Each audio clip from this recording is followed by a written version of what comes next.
Hey everybody, today I had an idea for a video that would be comparing and contrasting my experience being in an original band versus my experience being in a cover band. As many of you know, because I'm pretty sure all like 5 of you who are subscribed to me have found me because of one or the other, I have pretty much spent my entire life being in bands, and now it's my full-time living, but I've had a good amount of experience being in both original and cover bands. They've both taught me quite a lot of valuable lessons over the years. I've kind of compiled some of the biggest takeaways from both of them. Things I've learned, things that I kind of regret, things that I wish I would have known going into it, so let's get into it. Let's start with being in a cover band. So as many of you know, I'm the drummer for First to 11. I've known First to 11 for pretty much my entire life, but I've been a member of First to 11 since I was probably 16, I want to say, somewhere around that time. And when I say it's been my entire life, I really do mean it's basically been my entire life, especially my entire adult life, because I mean, First to 11 is how I paid my bills. It's how I exist. It's how I bought my house, like, entirely. It's how I survive. It's how I sustain myself. You guys have been able to watch First to 11 grow over the years and hit a lot of our big milestones, like YouTuber play buttons and touring and collaborating with big people. And it's pretty much been all I've ever wanted for the most part. I will say, though, there are a few things that have some slight drawbacks. One of them is the shows, and I'm not talking about touring. Actually, touring is gonna come up later as a bit of a pro for being in a cover band. But as far as our kind of one-off, like every weekend shows, a lot of them,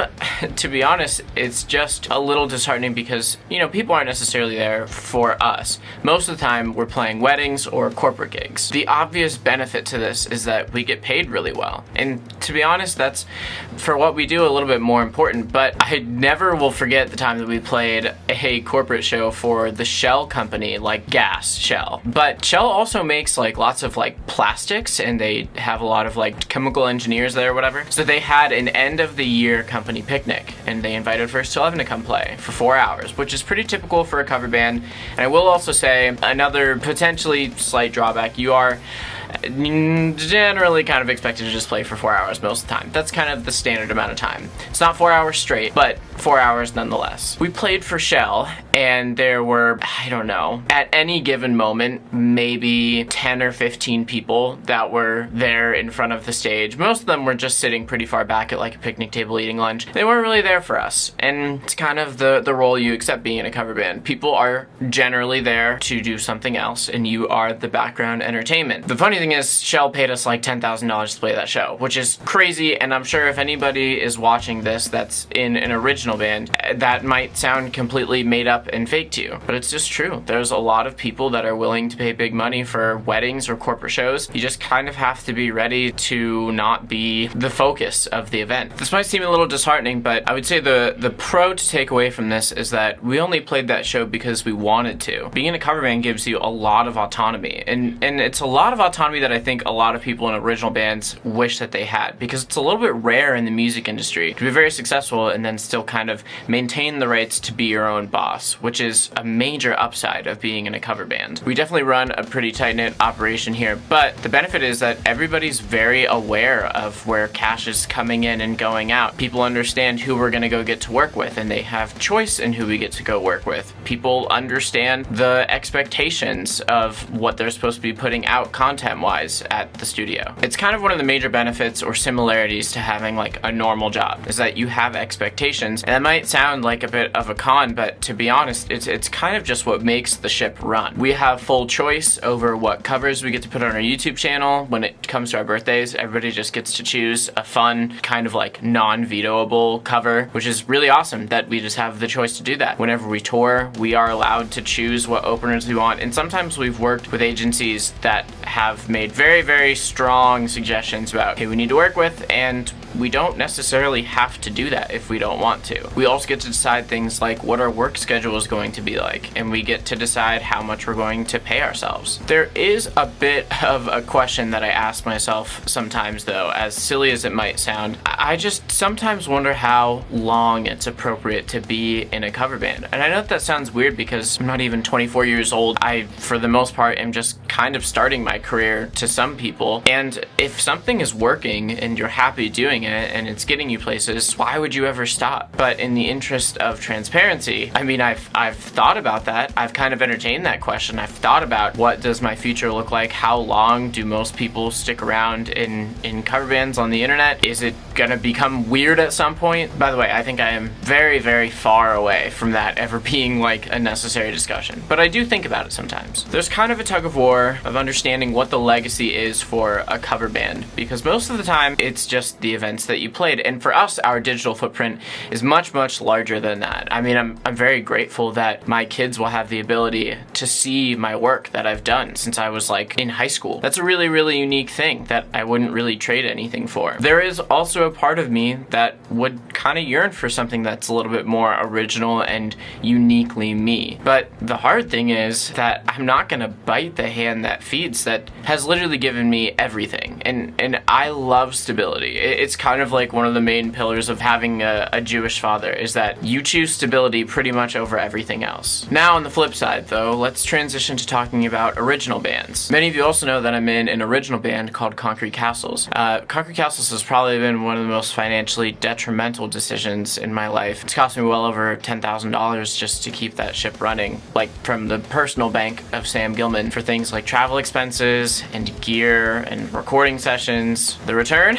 About a handful of checks that have all been under $300. I'll never forget when we were in LA and we were eating some tacos. First to 11 had just had a very nice paycheck come our way, and just the experience was diminished, you might say, by having to immediately wire over your other band like $5,000 or something just to make sure that you can afford the rest of your stay and the tour that's coming up. It's a tough pill to swallow. And also, I think that in the mainstream media, we generally focus on the idea of this artist making this many millions of dollars and Taylor Swift breaking Ticketmaster because she sold so many tickets. But I mean, it's just the reality that most original artists can't really sustain themselves doing it. Most original bands are splitting fractions of fractions of fractions of their earnings between managers, agents, producers, whatever. And this is why most people that I know that are in original bands, like original bands that I've toured with and are posting all the time about their numbers that they're putting up and their new tours and how awesome it's going, they usually work second jobs. But therein lies this paradox that there is something that's inherently more fulfilling about doing things that are original, you might say. And I actually do think that I've had a lot of creative freedoms to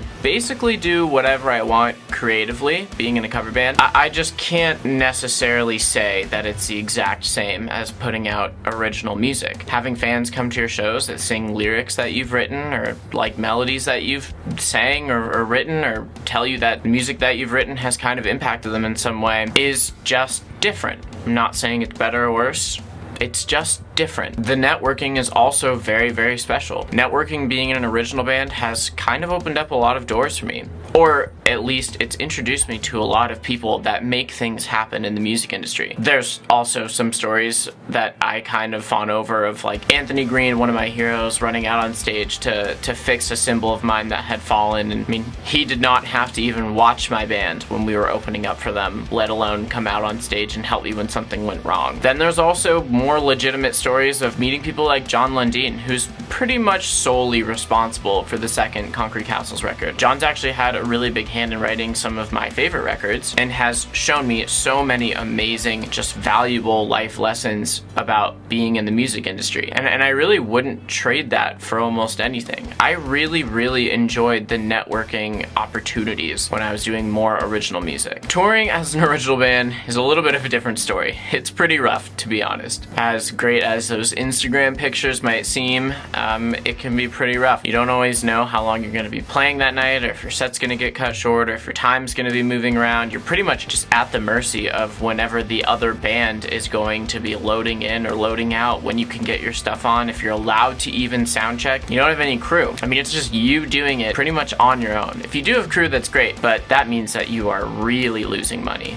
We did things as cheaply as we possibly could with like literally zero crew, doing everything ourselves, and like we would come out so close to being unscathed. And think about what it would have cost across to bring other people or to have a better quality of life. I mean, it's not really possible. But remember, we were also an opening band. So, I mean, if you're a headliner, things are a little bit different. Being an opening band does kind of inherently just put you at the mercy of whoever's putting you on the tour. I remember the first tour that we did, it was these crazy fly dates, you know, from like Dallas to Chicago kind of distances, and we just couldn't afford to fly. So we drove. We did like 18-hour drives between every show in like a really small car. Like I was basically just like sequestered off from the other people in the vehicle. It was not very safe and not very enjoyable. You really couldn't pay me to have to live like that again. It was not the greatest time. Contrast that with touring with First to 11, being a headliner, and it's pretty fun, honestly. I mean, touring isn't my favorite thing generally, but honestly, it's a lot more livable with First 11. We can do whatever we want, whenever we want. We have all of the people that we need to be like crew, I guess. We don't really have a crew, but we have enough people to make it substantially easier. We can load in whenever we want. We can go get whatever food at whatever time we want. So contrasting the against the current tour with Concrete Castles was the most recent First to 11 tour. I remember we were playing like Detroit or something, and we just were like, let's just call the venue and just see if we can get in early. I don't know, maybe they'll be cool with it. So we called them and they were totally fine with it. We got in early and we set up everything in like an hour and some change, baby. And then we had like 5 hours to just go do whatever we wanted. Came back, played, got out of there in like an hour, and then hit the road, and it was like pretty easy. So what's the main takeaway from all of this? I mean, I guess it's just the balance between stability and I guess passion. Like I said earlier, I am very much a prioritized stability over pretty much everything else kind of person. It's just kind of how I was raised. But I can't lie, I do also kind of still yearn for something that just feels a little bit more uniquely me. First to 11 has given me pretty much everything I've ever wanted, which is just a life in music. I still would never trade that for like a gambling shot of being an original artist. I don't operate like that. I'm not like the starving artist type. I am more of like the let's think this through, be a little bit more rational type. But I found myself lately having all sorts of like weird dreams about wanting to continue to do original music or original something. I don't know what it is, and it does not come from any sort of disdain for being in a cover band. It actually comes from a more positive place. And the positive place is that First to 11 has enabled me to keep the door open to do original stuff. I can't really thank this whole operation enough, and obviously every one of you who has continued to support us for that, because there's a good chance that nothing that I do or that most original people do will ever really amount to the level of success that First to 11 has had. But to have the opportunity open and not have to work at Red Lobster or something just to be able to even give yourself a chance, that is the ultimate privilege that I kind of want to hammer home in this video. Both of these things have their places in my life, I think. And there are most people that I work with who are in original projects that are pretty envious of where I am with First to 11. I think the biggest thing to understand is that having the opportunity open is a much more valuable currency in the music industry than maybe I had understood before. And I know that because the litmus test for me is how many people we work with who are in the original space that kind of wish that they were where we are. And maybe it's one of those situations where the grass just always seems greener, because even though I know how social media works, I still get tricked into the false reality that things are a lot better for more original artists than they seem. And sometimes that is actually true, but I know kind of behind closed doors, knowing some people very personally, that things are still not always fantastic. But again, the major trade-off is that they're doing what they love, and they're doing something that is very original to them, and it's what they've always wanted to do. I think that original music and being in a cover band both have their own kind of unique spots in my life, but I know that what I have going on in my life is very, very valuable. I know that for a few reasons. One being that I still wake up and probably 75% of my day is just doing stuff for First to 11. Like filming a video like this kind of makes me feel guilty that I'm not doing another cover or editing a video or doing something for First to 11 that I could do to make us some more money and help us grow a little bit. So I know that that little birdie in my ear is probably telling me to do the more sustainable right thing. But the place that original music still kind of holds in my life is kind of like a lottery ticket in a way. I think that I'm just very, very fortunate is the only way I can really think to phrase it. That I even have the opportunity to get up and create original music if I want to and put it out, and it's basically free. Which kind of leads me to the last point in this video, which is that if I want to do any more original stuff in the future, Concrete Castles related or not Concrete Castles related, I think I would prefer for it to be more on my own terms, the way that First to 11 has done it. In the most recent chapter of Concrete Castles, we ended up just doing everything like how First to 11 has done it anyway. Remember when I was talking about that autonomy thing? Well, the first Concrete Castle shoot, we walked into it and it was, you know, cool because there's makeup and hair and whatever and a production crew. But we didn't like meet our director really. We didn't really know who he was. We didn't know what the plans were for any of the videos. And they turned out fine, but the second time around, we just shot everything ourselves the way that First to 11 would do it, because we learned those skills from being in a cover band and being pretty much an independently run operation. We also ended up just having everything mixed by the guy who does First to 11 stuff, because that's how we learned to do it, and we had a little bit more desire to have more autonomy in what we were doing. So if I were to do things in an original way, I think that I would like to just do things the way that I would want to do them. And I could get into the whole philosophy of doing things that you want to do versus doing things that you think will profit, maybe in another video, because that's the other flavor of nightmare that I've been dealing with lately. But I think that being in an original band and being in a cover band have kind of just filled two different pockets in my life. They've ridged two new little crevices in my brain. The cover band has really just shown me the way to do things in a very sustainable and like livable way, which is something that you can't really be taught. You just kind of have to learn it and do it yourself. And then being an original band has just showed me that there's a lot more out there to be lived if you can find a way to do it sustainably. Another member of First to 11 one time told me that the best way to put it is that we might not be Tom Brady, but we are in the NFL. And I think that once you come to terms with the reality that it's probably unlikely that most people will ever become Tom Brady, but being in the NFL and even having a shot at becoming Tom Brady